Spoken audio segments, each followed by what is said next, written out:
ini sebentar. Oh iya. Pak bersedia? Oh iya, siap, sedia. Jadi kami mendapatkan tugas untuk wawancara tentang pengambilan keputusan. Oh ya. Yang keputusan itu berbasis dilema etika maupun rujukan moral. Tentunya Pak Gun kan sudah menjadi kepala sekolah lama ini Pak Gun. Yang perlu saya tanyakan di sini, bagaimana sih Pak Gun dalam mengidentifikasi atau membedakan kasus-kasus tersebut itu termasuk dalam dilema etika ataupun rujukan moral?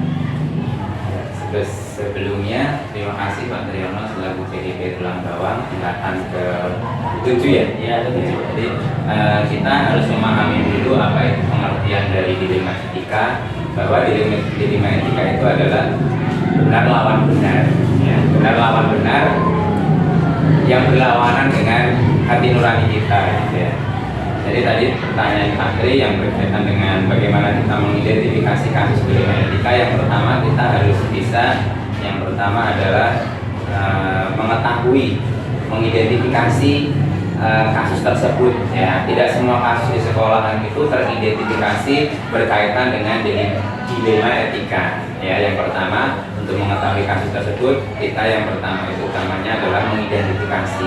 Bagaimana cara kita mengidentifikasi? Yaitu bisa bertanya langsung kepada yang bersangkutan, bisa bertanya kepada warga sekolah, guru, tenaga kependidikan, dan para yang ada di lingkungan sekolah, ya, penjual, pedagang kantin, gitu kan. Itu informasi yang bisa kita dapatkan sehingga terbentuklah sebuah identifikasi masalah, ya, seperti itu. Begitu Pak Tri.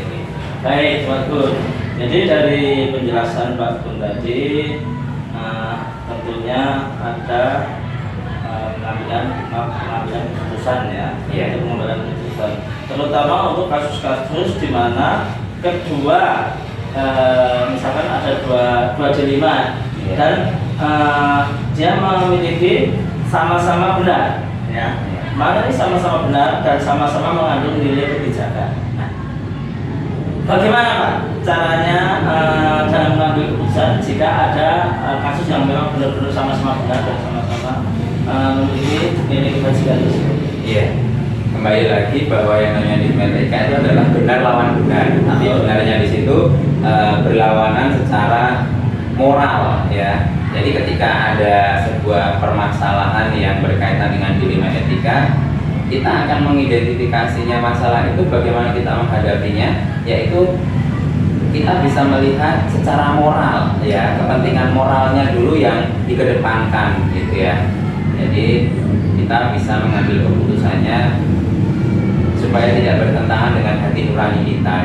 Jadi ada menghargai antara siswa ataupun dengan orang tuanya, seperti itu Pak. Baik, Bapak tadi sudah mengatakan bagaimana cara menentukan. Sedangkan dalam menentukan itu Pak, tentunya ada prosedur atau langkah-langkah yang harus dilakukan oleh seorang pemimpin. Nah, ini langkah-langkah atau prosedur seperti apa yang biasa Bapak lakukan selama ini Pak? Nah, langkah-langkah untuk langkah-langkah atau prosedur mengambil kebijakan dalam kasus dilema etika ini, yang pertama adalah kita melakukan pembuktian, ya, pembuktian, terus mengambil tindakan yang relevan. Mengambil tindakan yang relevan itu yang pas buat siapa, pas buat pihak sekolah ataupun pas buat yang bermasalah, seperti itu.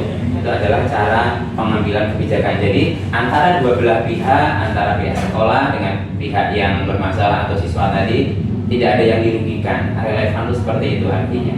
Begitu jawabannya Pak.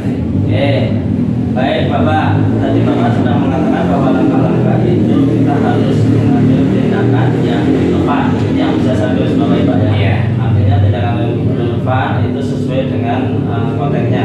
Terus hal-hal apa saja yang selama ini Bapak anggap efektif dalam pengambilan keputusan dari dilema etika itu Bapak?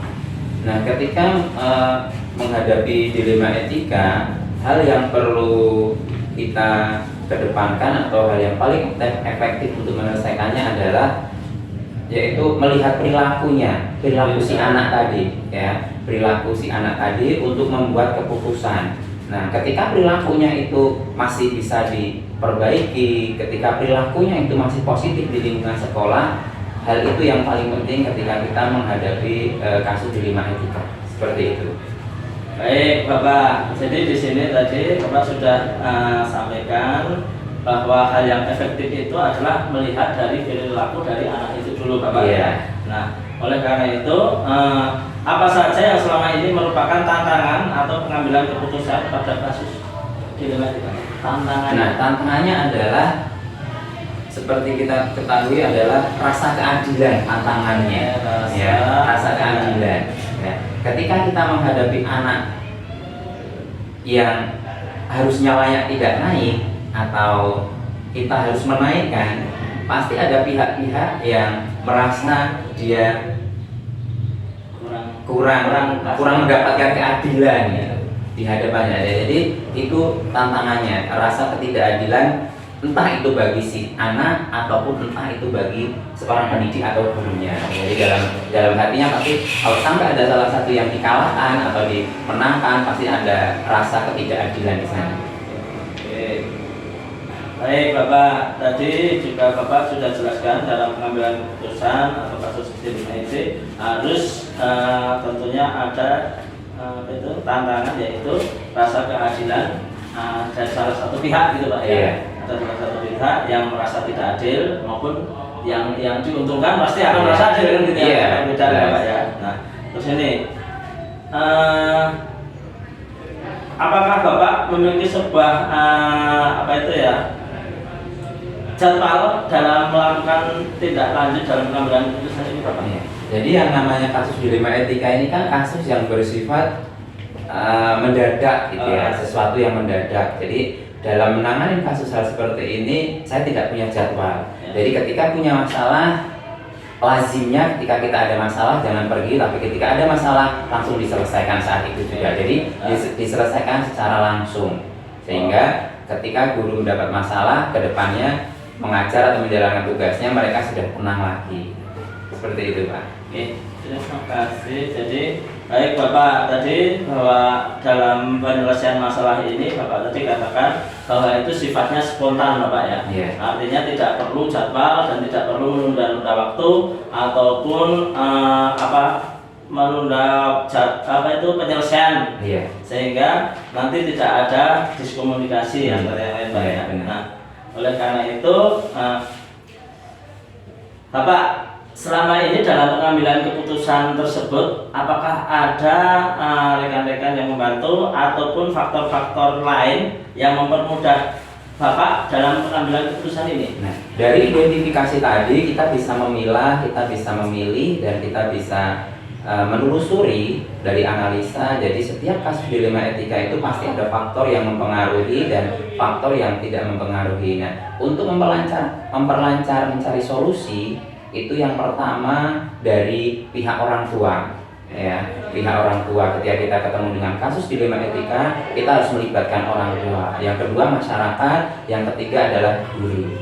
Jadi kita jangan lupa bahwa trilogi pendidikan itu ada 3, ada orang tua, masyarakat, dan sekolah. Ini adalah pembentuk karakter siswa. Jadi ketika kita menghadapi masalah, hal-hal yang diajak kerjasama untuk menyelesaikan masalah tersebut, yang pertama adalah pihak keluarga. Begitu Pak. Oke, baik Bapak. Jadi dalam faktor ini, dalam pengambilan keputusan, Bapak melibatkan dari pihak orang tua itu sendiri, dari masyarakat maupun dari pihak sekolah ya Bapak ya.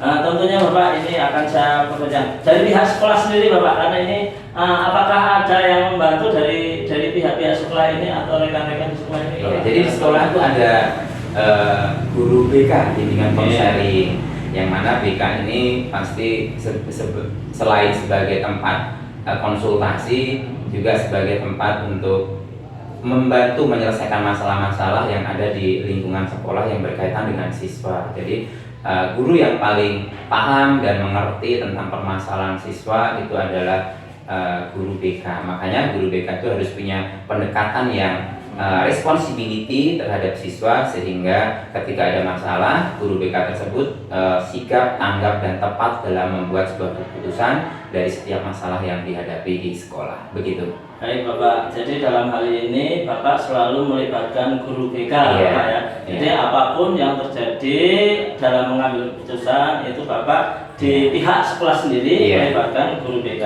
Baik Bapak, dari percakapan kita ini yang sangat panjang dan memang sangat menarik sekali Bapak ya. Ini kira-kira Bapak apa itu yang dapat kita petik dari pengalaman ini menurut Bapak apa Pak? Ya, dari pengalaman tentang dilema etika ini yang perlu digarisbawahi adalah ketika kita ngambil sebuah keputusan itu adalah keputusan yang tindakan yang tepat. Ya, tepat. Itu digarisbawahi, tindakan yang tepat. Tepat buat siapa? Tepat buat sekolah dan tepat buat si korbannya. Misalnya ya, tepat di sini tidak ada yang dirugikan kedua belah pihak. Nah, bagaimana kita bisa mengetahui kok tidak ada dirugikan? Pasti ada penyelesaiannya. Nah, di penyelesaian disitulah bisa dipahami tidak ada yang dirugikan dan tidak ada yang diuntungkan. Jadi ketika menghadapi kasus dilema etika, kita akan memilih sebuah keputusan menggunakan cara yang tepat. Nah, cara yang tepat itulah yang kita gunakan untuk menyelesaikan dari runtutan kasus-kasus dilema etika yang kita hadapi di sekolah. Begitu, Pak Tri. Baik Bapak, jadi saya ucapkan terima kasih Bapak karena percakapan kita yang panjang ini tentunya akan memberi pengalaman secara pribadi kepada diri saya dan mudah-mudahan Bapak bisa memberi sumbangsih seandainya nanti ada kekurangan-kekurangan yang dalam percakapan saya mohon maaf Pak. Karena ini waktu sudah siang Pak dan waktunya saya harus masuk ke kelas lagi. Saya mohon izin Bapak. Terima kasih atas waktunya. Terima kasih Pak.